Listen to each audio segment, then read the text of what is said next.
Lionel Andres Messi, lahir pada bulan Juni tanggal 24 tahun 1987 di Rosario, Argentina. Messi merupakan anak dari Jorge Messi dan Celia Cukcitini. Messi anak ketiga dari 4 bersaudara.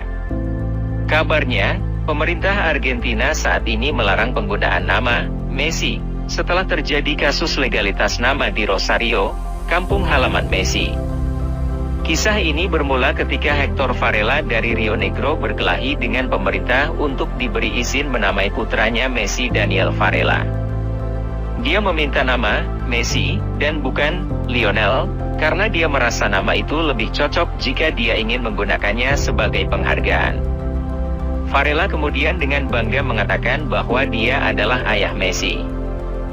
Sekarang, untuk mencegah orang tua yang membanjiri mengikutinya, undang-undang baru telah dirancang yang membuat nama Messi ilegal. Peraturan sipil ini mengantisipasi banjir aplikasi serupa dan memilih untuk mengambil tindakan pencegahan terhadap apa yang berpotensi menjadi fenomena sosial. Kehidupan keluarga Messi biasa-biasa saja. Ayahnya hanyalah pekerja pabrik sedangkan ibunya adalah petugas kebersihan. Messi kecil mulai menunjukkan minat pada sepak bola saat bermain dengan saudara laki-laki dan sepupunya. Namun perlu diingat jika yang mengajari Messi menendang bola adalah neneknya. Messi mengaku jika sang nenek merupakan sosok yang sangat luar biasa. Insting sang nenek lebih tajam dari ayahnya dalam melihat bakat yang ada dalam dirinya. Suatu hari di tahun 1992, sang nenek mendatangi pelatih klub lokal, Grandoli, Salvador Aparicio. Saat itu, neneknya berpesan kepada Aparicio untuk memperhatikan kehebatan cucunya. Dan momen itu benar-benar dikenang oleh sang pelatih. Tempat tinggal pelatih, Aparicio, hanya berjarak beberapa blok dari rumah keluarga Messi.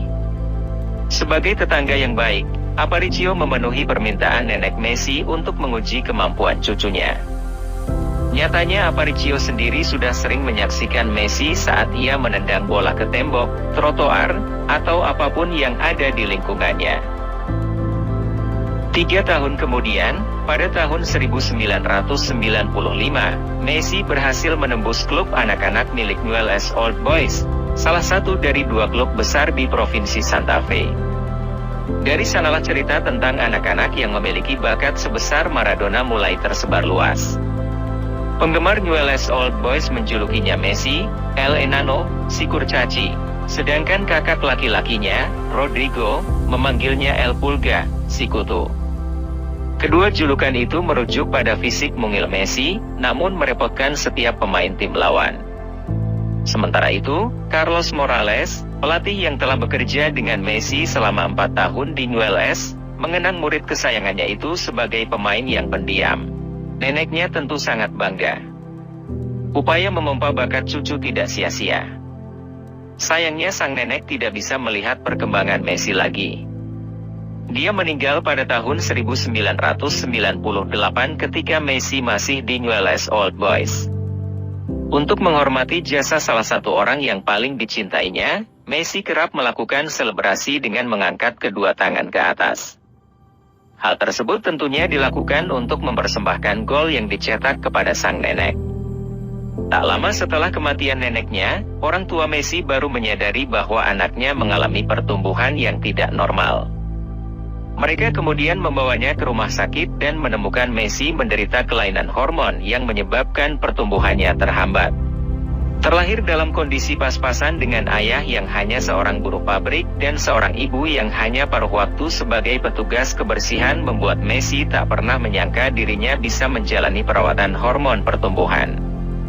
Namun pada akhirnya, Jorge mengandalkan asuransi kesehatan keluarga dan asuransi dari perusahaannya untuk membeli hormon demi kesembuhan Messi. Biayanya 1.000 hingga 1.500 dolar Amerika atau sekitar 14 juta rupiah. Saat krisis ekonomi melanda Argentina, perusahaan Jorge pun terkena imbasnya. Jorge tidak lagi memiliki lebih banyak uang untuk membayar kesehatan putranya. Presiden Newell, Sergio Almiron, juga angkat tangan dan hanya bisa membantu dengan mengirimkan uang sebesar 200 peso kepada Jorge, atau sekitar 500 ribu rupiah sebanyak 2 kali.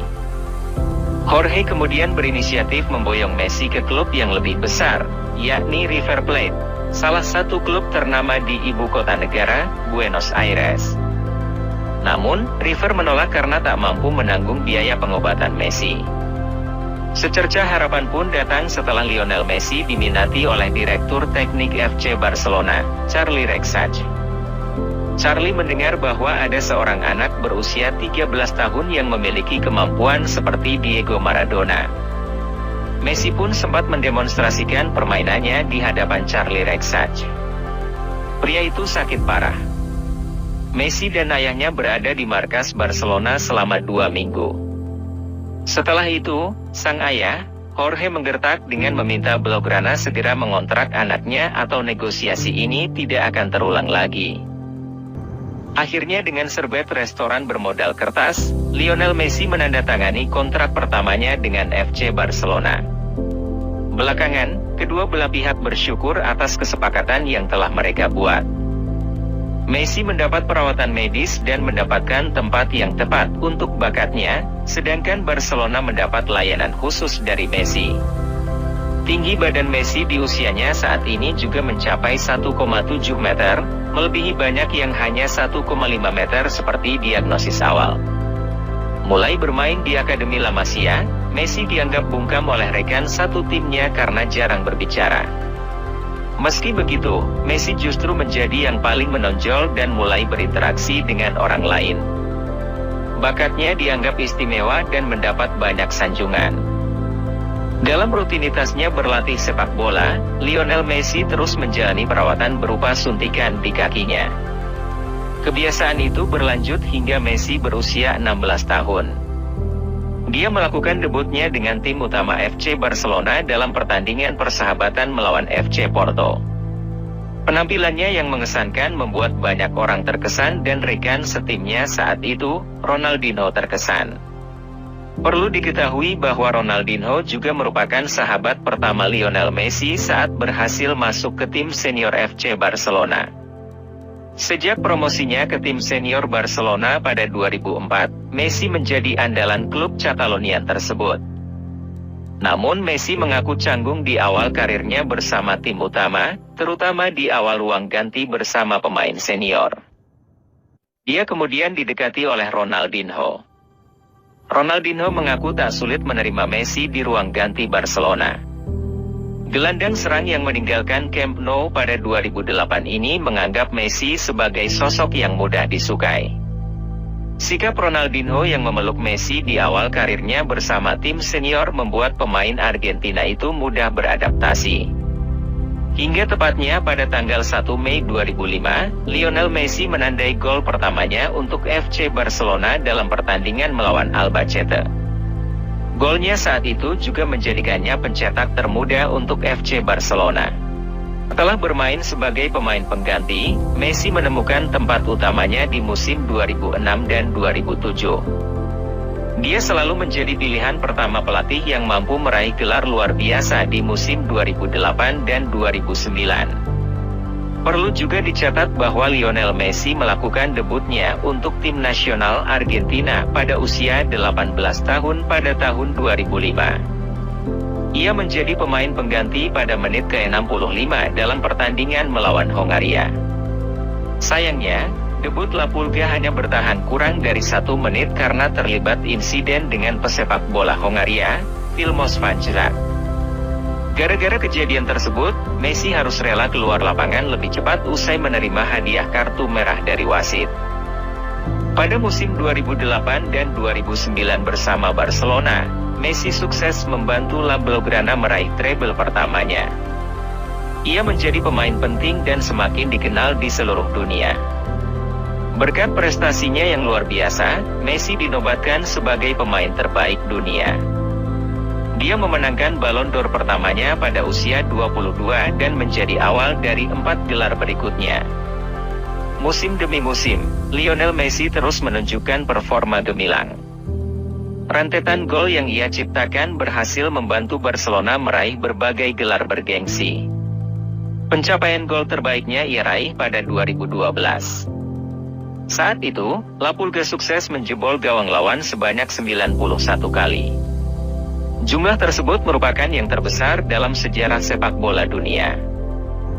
Dari 91 gol yang dicetak Lionel Messi pada 2012, 81 diantaranya dicetak menggunakan kaki kiri.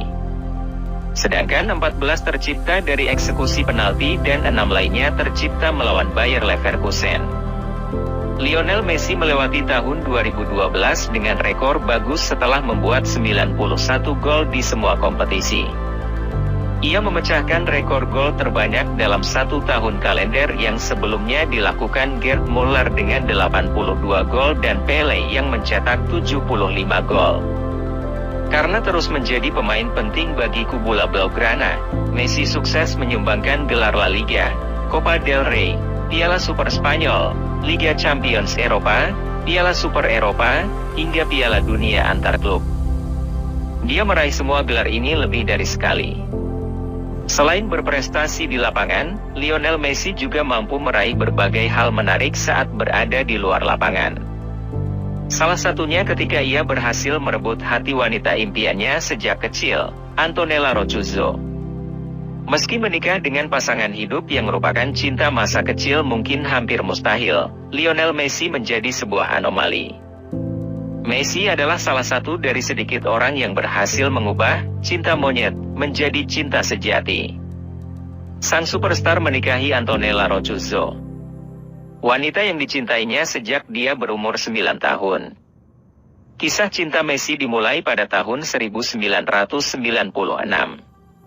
Messi yang saat itu baru berusia 9 tahun sudah memiliki hubungan yang erat dengan keluarga Antonella.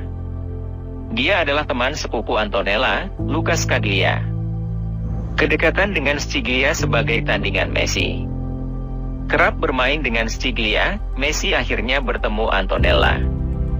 Momen itu terjadi saat Messi dan Scaglia sedang berjalan-jalan di Sungai Parana. Saat itu, Antonella ingin bergabung dengan keduanya untuk jalan-jalan. Meski sempat putus hubungan karena berpisah jarak, Antonella akhirnya memutuskan pindah ke Barcelona dan tinggal bersama Messi. Sejak saat itu, kebersamaan Messi dan Antonella berlanjut hingga saat ini. Hubungan mereka akhirnya berlanjut ke altar. Messi dan Antonella memutuskan menikah pada Juni 2017. Keduanya kini dikaruniai 3 anak bernama Thiago, Matteo, dan Cyrus. Selain memiliki kemampuan bermain sepak bola yang luar biasa dan kisah cinta yang luar biasa, Lionel Messi ternyata juga memiliki jiwa sosial yang tinggi. Di tahun 2010, Messi bahkan ditunjuk sebagai duta anak UNICEF, yang artinya ia memiliki pengaruh besar dalam bekerja dengan mempromosikan agenda yang sangat penting. UNICEF sendiri merupakan bagian dari Perserikatan Bangsa-Bangsa yang mengkhususkan diri dalam membantu anak-anak dengan menjalankan program untuk anak dan mempromosikan hak anak di seluruh dunia. Hal ini terlihat dari bagaimana ia mengunjungi Argentina, Haiti, dan Costa Rica untuk meningkatkan kesadaran tentang masalah hidup atau mati yang dihadapi anak-anak di dunia. Bukti lebih lanjut dari dukungan Messi untuk misi UNICEF dapat dilihat dari saat ia menyumbangkan uang untuk rumah sakit anak-anak di kampung halamannya, Rosario. Pada 2013, ia tercatat telah mendonasikan 600.000 euro atau 9 miliar rupiah ke rumah sakit yang berada di kawasan itu. Kemudian sekitar tahun 2018, Messi terlibat dalam pembangunan cancer center di Rumah Sakit San Joan de Déu, Barcelona. Di sela-sela kesibukannya bersama FC Barcelona, hati Messi pun tergerak untuk membantu anak-anak penderita kanker. Tepat pada Oktober 2018, Messi meletakkan batu pertama rumah kanker di Rumah Sakit San Joan de Déu, Barcelona. Messi secara simbolis memulai pembangunan fasilitas perawatan untuk anak-anak penderita kanker. Setelah berkecimpung di dunia sepak bola dan melakukan hal-hal luar biasa lainnya, Lionel Messi akhirnya resmi dinobatkan sebagai atlet dengan bayaran tertinggi. Majalah Forbes merilis daftar atlet dengan bayaran tertinggi di dunia pada tahun 2019, dengan sejumlah nama akrab masuk 10 besar. Label atlet terkaya diambil dari sejumlah pendapatan atlet mulai dari hadiah uang, gaji, dan sponsor.